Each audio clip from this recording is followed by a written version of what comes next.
Welcome to dominant classes. Dear students, आज हम class 10 UP board English prose के first lesson को पढ़ेंगे, जिसका नाम द इंचेंटेड पूल है और इसके राइटर सी राज गोपालाचारी जी हैं। इसके राइटर सी राज गोपालाचारी जी हैं। तो डियर स्टूडेंट्स, इस लेसन को पढ़ने से पहले मैं आपको अबाउट द लेसन के बारे में थोड़ी सी जानकारी दे देता हूं, ताकि आप लोगों के मन में कोई डाउट न रहे। तो चलिए सबसे पहले हम अबाउट द लेसन को पढ़ते हैं और समझते हैं। तो चलिए डियर स्टूडेंट्स, पहले हम अबाउट द लेसन को अच्छे से समझ लेते हैं। ठीक है, देखिए अबाउट द लेसन यहां से लेके यहां तक है। ठीक है, फिर मैं इसको हिंदी के 2-3 लाइन के अनुसार मैं आपको बता देता हूं आपको। ठीक है, उसके बाद फिर हम लेसन को यहां से जब पढ़ेंगे तो लाइन वाइज हम समझते चलेंगे। फिलहाल के लिए मैं आपको अबाउट द लेसन यहां 2-3 लाइन के माध्यम से बता देता हूं, आपको अच्छे से समझ में आ जाएगा। ठीक है, तो चलिए देखिए, द इंचेंटेड पूल जो है, ठीक है, यह पाठ महाभारत का एक अंश है। जिस समय युधिष्ठिर व उनके भाई अज्ञातवास में थे, ठीक है, एक बार मृत्यु के देवता यम उनकी परीक्षा लेने का फैसला करते हैं तथा यक्ष का रूप धारण कर लेते हैं। यक्ष एक सरोवर का निर्माण करते हैं, ठीक है, यानी कि एक तालाब का निर्माण करते हैं। प्रत्येक पांडव यक्ष के प्रश्नों का उत्तर दिए बिना सरोवर का पानी पीने की कोशिश करते हैं। अंततः वह सब मूर्छित हो जाते हैं। जब युधिष्ठिर सरोवर के पास आते हैं, यक्ष उनसे बहुत से प्रश्न पूछते हैं, परंतु युधिष्ठिर बुद्धिमत्ता के साथ सही उत्तर देते हैं। सही प्रश्नों के उत्तर पाने पर, ठीक है, यक्ष खुश होकर उनके सभी भाइयों को पुनः जीवित कर देते हैं। यह कहानी युधिष्ठिर के चारित्रिक गुणों पर प्रकाश डालती है और उनके धैर्य, बुद्धिमत्ता तथा धर्मपरायणता का वर्णन करती है। तो डियर स्टूडेंट्स, आई होप आपको अबाउट द लेसन समझ में आया होगा। ठीक है, अब चलिए हम आपको यहां से लेसन पढ़ना शुरू करते हैं और एक एक लाइन, एक एक वर्ड्स को अच्छे से समझाते हैं। देखिए यहां पे लिखा हुआ है, Yudhishthir waited for his brothers in anxiety, ठीक है, in anxiety and thirst. Yudhishthir waited for his brothers in anxiety and thirst. Anxiety का मतलब होता है चिंता या व्याकुलता। थर्स्ट का मतलब होता है प्यास, ठीक है। ब्रदर्स का मतलब उनके भाई, ठीक है, भाई। हिज ब्रदर्स का मतलब उनके भाई। किसके भाई? युधिष्ठिर के भाई, ठीक है। वेटेड का मतलब प्रतीक्षा करना। तो देखिए इस लाइन को हम समझ लेते हैं। Yudhishthir waited for his brothers in anxiety and thirst. Yudhishthir प्यास और चिंता में अपने भाइयों का इंतजार कर रहे थे, ठीक है। या फिर हम ये भी कह सकते हैं युधिष्ठिर प्यासे थे और व्याकुलता के साथ अपने भाइयों के लौटने का इंतजार कर रहे थे, ठीक है।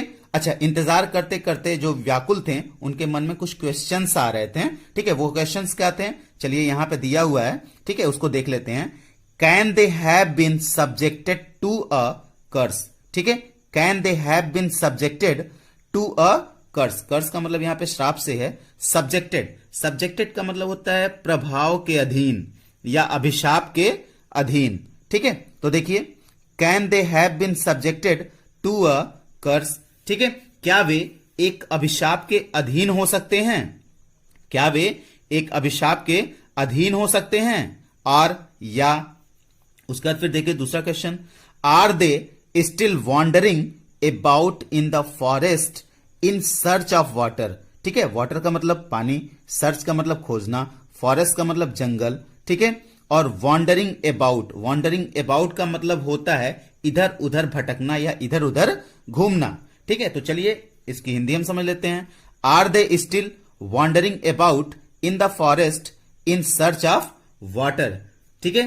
क्या वे अब भी पानी की तलाश में जंगल में भटक रहे हैं, ठीक है। या फिर हम ये भी कह सकते हैं क्या वे अभी भी पानी की तलाश में जंगल में इधर उधर भटक रहे हैं या घूम रहे हैं। ठीक है डियर स्टूडेंट्स, आई होप आपको समझ में आ रहा होगा। आगे देखिए फिर क्या क्वेश्चन उनके मन में चल रहा है। कैन दे हैव फेंटेड, ठीक है, कैन दे हैव फेंटेड और डाइड ऑफ थर्स्ट। ठीक है, फिर देखिए यहां पे क्वेश्चन फिर क्या हो रहा है।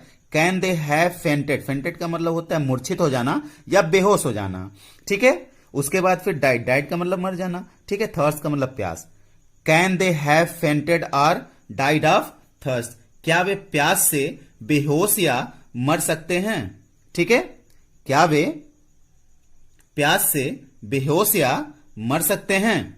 उसके बाद फिर देखिए अनेबल टू बियर, ठीक है, unable to bear these thoughts, unable to bear these thoughts. अब यहां पे अनेबल, अनेबल का मतलब होता है असमर्थ, बियर का मतलब सहन करना, थॉट्स का मतलब होता है विचार, ठीक है, या सोच। Unable to bear these thoughts, ठीक है, इन विचारों को सहन करने में असमर्थ, इन विचारों को सहन करने में असमर्थ, यानी कि ये जो यहां से लेके यहां तक जो बातें चल रही है ना वो उनके मन में चल रही हैं। ठीक है, इसी सब बातों को लेके वो क्या थे, व्याकुल थे, ठीक है, चिंतित थे। उसके बाद फिर देखिए यहां पे unable to bear these thoughts, इन विचारों को सहन करने में असमर्थ, and driven by an overpowering thirst. ठीक है, and driven by an overpowering thirst. यहां पे देखिए ओवर पावरिंग का मतलब होता है, ठीक है, तीव्र, यानी कि अत्यधिक, ठीक है, बहुत तेज। थर्स्ट का मतलब प्यास, ठीक है, and driven by an overpowering thirst, ठीक है, और तीव्र प्यास से व्याकुल होकर, और तीव्र प्यास से व्याकुल होकर ही गेव अप वेटिंग। ठीक है, वेटिंग का मतलब इंतजार करना, ही गेव अप, ठीक है, वेटिंग, उन्होंने इंतजार करना छोड़ दिया, उन्होंने इंतजार करना छोड़ दिया। उसके बाद फिर देखिए क्या हो रहा है, and started out to look for his brothers and the pool hoping that he might find them. ठीक है, पूल, पूल का मतलब यहां पे ताल से है, होपिंग का मतलब उम्मीद या आशा से है। ठीक है, ब्रदर्स का मतलब भाई। ठीक है, यानी कि अब हम इसको पढ़ लेते हैं एक बार फिर से। And started out to look for his brothers and the pool hoping that he might find them, और भाइयों तथा तालाब की तलाश में, ठीक है, और भाइयों तथा तालाब की तलाश में उम्मीद के साथ स्वयं ही चल पड़े। ठीक है, मैं एक बार फिर से आपको बता देता हूं। And started out to look for his brothers and the pool hoping that he might find them. ठीक है, और भाइयों तथा तालाब की तलाश में, ठीक है, उम्मीद के साथ यानी कि आशा के साथ स्वयं ही निकल पड़े या चल पड़े। डियर स्टूडेंट्स, आई होप आपको समझ में आ रहा होगा। चलिए यहां इस पैसेज में देखते हैं कि क्या कह रहे हैं। देखिए यहां पे Yudhishthir proceeded in the direction his brothers, ठीक है, had taken. Yudhishthir proceeded, proceeded का मतलब होता है आगे बढ़ना। ठीक है, आगे बढ़ना। डायरेक्शन का मतलब दिशा, ठीक है, हिज ब्रदर्स का मतलब उनके भाई, और यहां पे हैड टेकन है। Yudhishthir proceeded in the direction his brothers had taken, Yudhishthir उसी दिशा में आगे बढ़े जिस दिशा में उनके भाई गए थे। युधिष्ठिर उसी दिशा में आगे बढ़े जिस दिशा में उनके भाई गए थे। तो डियर फ्रेंड्स, आई होप आपको समझ में आ रहा होगा। अब आगे देखते हैं। And kept on walking through tracks, ठीक है, यहां पे केप्ट ऑन, केप्ट ऑन का मतलब होता है यहां पे जारी रखना। ठीक है, एंड केप्ट ऑन वॉकिंग, ठीक है, through tracks full of wild bear. Wild bear का मतलब होता है जंगली भालू। And spotted deer, spotted deer का मतलब होता है चित्तदार, ठीक है, हिरन, चित्तदार हिरन। एंड बिग फॉरेस्ट बर्ड्स, ठीक है, बिग बड़ा, फॉरेस्ट जंगल, ठीक है, बर्ड्स का मतलब चिड़िया, यानी कि बिग फॉरेस्ट बर्ड्स का मतलब होता है यहां पे कि बड़ी जंगली चिड़िया। ठीक है, बड़ी या विशाल जंगली चिड़िया। टिल ही केम, ठीक है, till he came upon a beautiful green, ठीक है, मीडो। अब हम इसको पढ़ लेते हैं और समझ लेते हैं कि यहां पे क्या कहने का प्रयास किया गया है। तो चलिए यहां पे देखिए दिया हुआ है कि, फिर से एक बार मैं आपको बता देता हूं, ठीक है, Yudhishthir proceeded in the direction his brothers had taken and kept on walking through tracts full of wild bear and spotted deer and big forest birds. ठीक है, तो मैं आपको बता देता हूं कि Yudhishthir proceeded in the direction his brothers had taken. Yudhishthir उसी दिशा में आगे बढ़े जिस दिशा में उनके भाई गए थे. And kept on walking through tracks full of wild bear and spotted deer and big forest birds. ठीक है, यानी कि और जंगली भालू और चीतीदार हिरन तथा विशाल जंगली पक्षियों से पूरा रास्ता भरा पड़ा था. ठीक है, यानी कि और जंगली भालू और चीतीदार हिरन तथा विशाल जंगली पक्षियों से पूरा रास्ता भरा पड़ा था. Till he came upon a beautiful green मीडो. ठीक है, यहां पे देखिए क्या कह रहे हैं. Till he came upon a beautiful green. ठीक है, मीडो. यहां पे देखिए ब्यूटीफुल का मतलब सुंदर, ग्रीन का मतलब हरा. ठीक है, मीडो, मीडो का मतलब होता है घास का मैदान. ठीक है, till he came upon a beautiful green मीडो around a pool of clear water. ठीक, क्लियर का मतलब साफ सुथरा, वाटर का मतलब पानी. ठीक है, अराउंड का मतलब चारों ओर, पूल का मतलब ताल. ठीक है, तो till he came upon a beautiful green मीडो around a pool of clear water. ठीक है, इसको पार करके वे हरे भरे घास के मैदान में आ गए. ठीक है, इसको पार करके वे हरे भरे घास के मैदान में आ गए. इसके बीच में एक साफ पानी का सरोवर था. ठीक है, इसके बीच में एक साफ पानी का सरोवर था, या फिर हम ये भी कह सकते हैं. ठीक है, यहां से till he came upon a beautiful green मीडो around a pool of clear water. ठीक है, एक सुंदर हरे भरे घास के मैदान से घिरे हुए तालाब के पास पहुंच गए. ठीक है, एक सुंदर हरे भरे घास के मैदान से घिरे हुए तालाब के पास पहुंच गए. उसका फिर देखिए यहां पे क्या हो रहा है. But when he saw his brothers. ठीक है, but when he saw his brothers lying there like flag poles. ठीक है, बट लेकिन. ठीक है, वेन जब, ही वह, सा देखा. ठीक है, हिज ब्रदर्स अपने भाइयों को, लाइंग का मतलब होता है लेटना. ठीक है, देयर का मतलब वहां, लाइक जैसे. ठीक है, फ्लैग पोल्स, फ्लैग पोल्स का मतलब होता है झंडे के.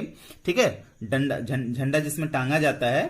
ठीक है, झंडा लहराने वाले खंबे हम कह सकते हैं उसको, झंडे को लहराने वाला खंबा. ठीक है, उसके बाद देखिए but when he saw his. ठीक है, brothers line there like flag poles.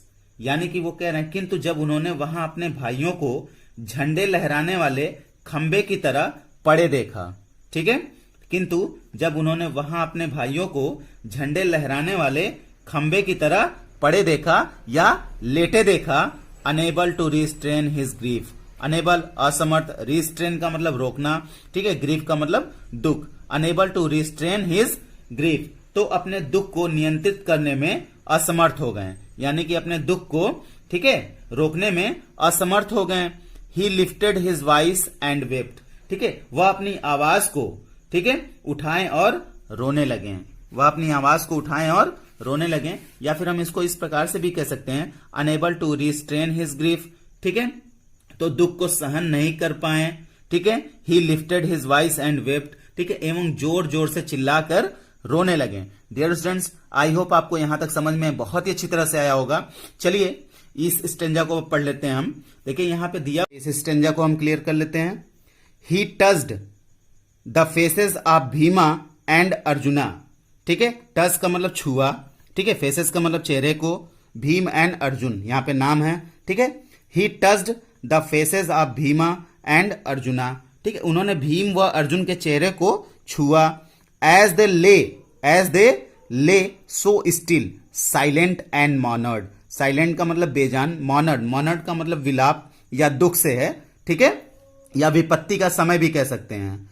As they lay so still silent and मॉनर्ड. ठीक है, जो बेजान से पड़े हुए थे और विलाप करने लगे हैं. ठीक है, यानी कि उनको छूने के बाद वो क्या करने लगे, युधिष्ठिर विलाप करने लगे हैं. ठीक है, यानी दुख को प्रकट करने लगे. ठीक है, एक बार फिर से समझ लीजिए आप. ही touched the faces of Bhima and arjuna. ठीक है, उन्होंने भीम व अर्जुन के चेहरे को छुआ. एज द ले सो स्टिल साइलेंट एंड मॉनर्ड, जो बेजान से पड़े हुए थे और विलाप करने लगे.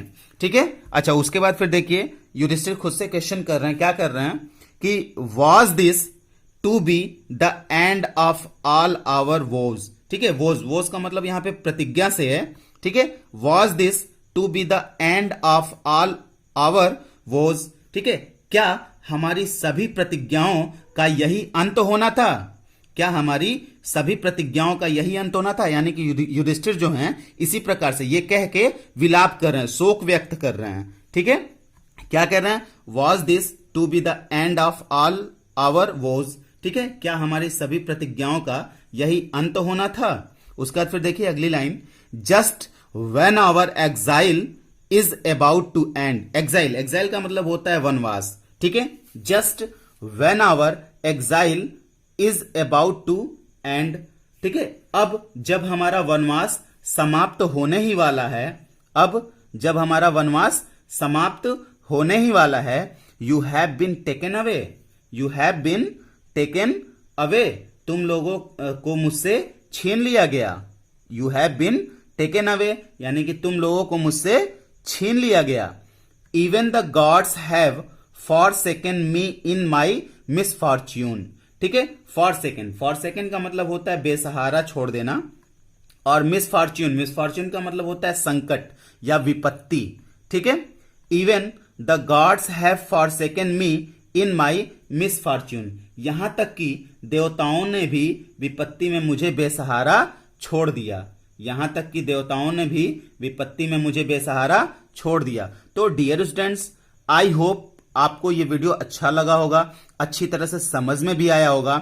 अगर आप लोग हमारे वीडियो को लाइक और सब्सक्राइब नहीं किए हैं तो प्लीज आप लोग कर दीजिए, और आपके जो भी डाउट्स हों कमेंट्स बॉक्स में जरूर लिखें, ताकि हम अपने अगली आने वाली वीडियोस में सबसे पहले आपके डाउट्स को ही क्लियर कर सकें। तो डियर स्टूडेंट्स, आज के लिए बस इतना ही, ठीक है। इसके बाद हम पार्ट 2 लेके आएंगे। ये पार्ट 1 है द इंचेंटेड पूल का। पार्ट 2 में हम इस चैप्टर को एंड कर देंगे, खत्म कर देंगे, पढ़ा देंगे पूरा, ठीक है, कंप्लीट कर देंगे। तो तब तक के लिए dear students, have a nice time, good day, take care.